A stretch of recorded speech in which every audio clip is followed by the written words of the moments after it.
système allait puiser de l'eau à... Tellement omnibulée, aveuglée par son système, elle n'a même pas pu reconnaître que c'était le puits de tous les puits qui était assis sur le puits. Amen.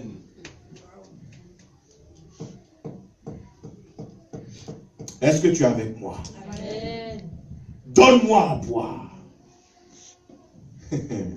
Quand Jésus disait à cette femme, donne-moi à boire, il voyait la souffrance de la femme. Quand Jésus disait à la femme, donne-moi à boire, c'était un prétexte. Il voyait au-delà de l'eau qu'il demandait à boire. Au fait, Jésus nous donne ici le meilleur coup de marketing et de communication possible. Amen. Parce que quand tu veux vendre un produit, fais comprendre à la personne à laquelle tu veux vendre le produit que tu as besoin d'aide. Amen. Elle dit, donne-moi à boire. Dans tout son état, elle avait quand même quelque chose qu'elle pouvait donner. Quand nous venons amener une église à la maturité, nous devons leur apprendre à donner pour pouvoir recevoir. Amen. Alléluia. Amen. Alléluia. Amen. Verset 10. Jésus lui répondit, si tu connaissais, oh alléluia. Si tu connaissais, ce verset 10, le verset 9, c'est la religiosité, les coutumes de la femme, mais le verset 10, c'est la révélation. Jésus veut déchirer le voile. Jésus veut déchirer le voile dans son esprit. Il dit, si tu connaissais le don de Dieu, ça c'est une chose. Et qui est celui qui te dit, donne-moi à boire? Tu lui aurais toi-même demandé à boire et il t'aurait donné de l'eau vive. Dis avec moi, de l'eau vive. De l'eau vive. Rappelez-vous avec moi que lorsqu'on creuse un puits, c'est pour retrouver la couche de l'eau vive qui coule en profondeur. Amen. Et quand Jésus lui dit, je te donnerai de l'eau vive, c'est dit qu'elle n'aurait même plus besoin de se déplacer pour aller au puits. Hein? Amen. Elle avait une jarre. Au lieu d'avoir une jarre, elle aurait une source. Amen. Je ne sais pas si vous voyez. Amen. Au lieu d'avoir un robinet, tu as le fleuve entier. Alléluia. Amen. Et il dit ici, de l'eau vive. Ça veut dire que ce n'est pas de l'eau qui est dans une bouteille. Amen. Plus l'eau reste immobile, plus elle devient impure. Amen. Amen. Plus l'eau est en mouvement, plus elle est pure. Ah. Jésus dit, tu auras une eau vive. C'est-à-dire une eau en mouvement. Une eau qui a la vie en elle et une eau qui donne la vie. Amen. Alléluia. Amen. De l'eau vive. Dis avec moi de l'eau vive. De l'eau vive. Je vais vous donner un cours d'hébreu. Est-ce que ça va? Amen. Je dis de l'eau vive. De l'eau vive. L'eau vive se dit en hébreu Maïm, Shaïm. Maïm, Shaïm. Maïm, c'est l'eau. Shaïm, c'est la vie. Alléluia. Amen. En lingala, on dit maï. L'eau. Voilà. Donc, nos frères du Congo ne sont pas trop loin de l'hébreu. Maïm, maï. L'eau. Alléluia. Maïm, shaïm. C'est-à-dire une eau qui vit. C'est fort. Une eau qui vit. Et une eau qui donne la vie. Est-ce qu'on peut continuer? Amen. Seigneur, lui dit-il.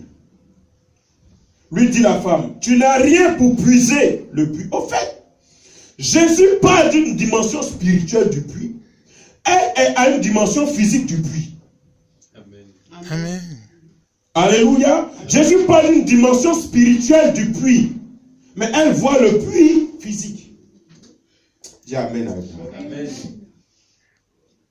Seigneur, lui dit la femme, tu n'as rien pour puiser et le puits est profond. D'où aurais-tu donc cette eau vive? Elle n'a pas compris que l'eau vive était en lui. Alléluia. Amen.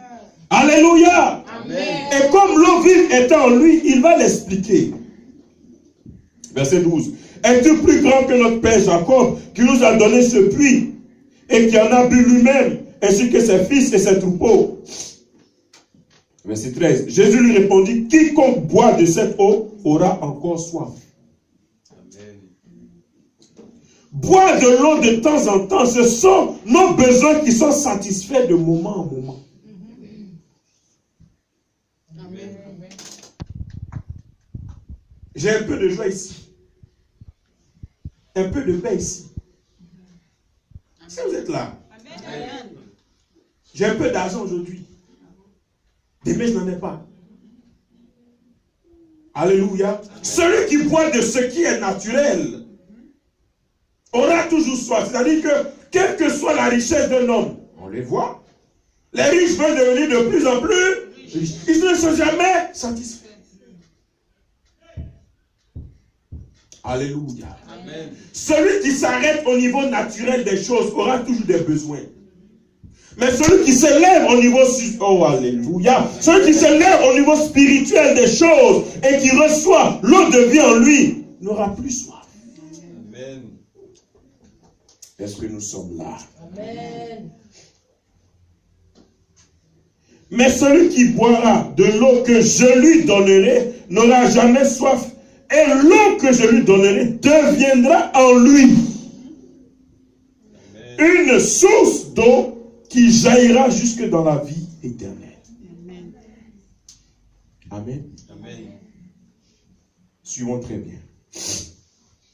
Une chose, c'est de boire. Amen. Amen. Mais une autre chose, c'est de devenir soi-même une source.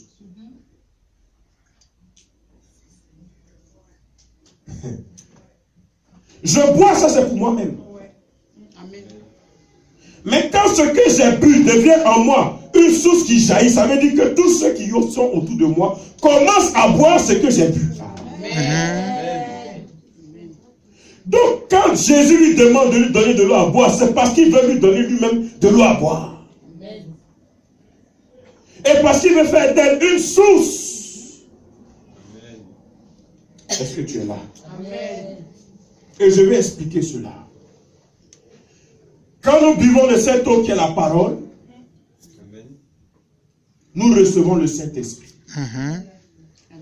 Et quand nous recevons le Saint-Esprit, il vient un jour où nous sommes remplis du Saint-Esprit Amen. Amen. et que cela déborde en nous, qui fait de nous une source.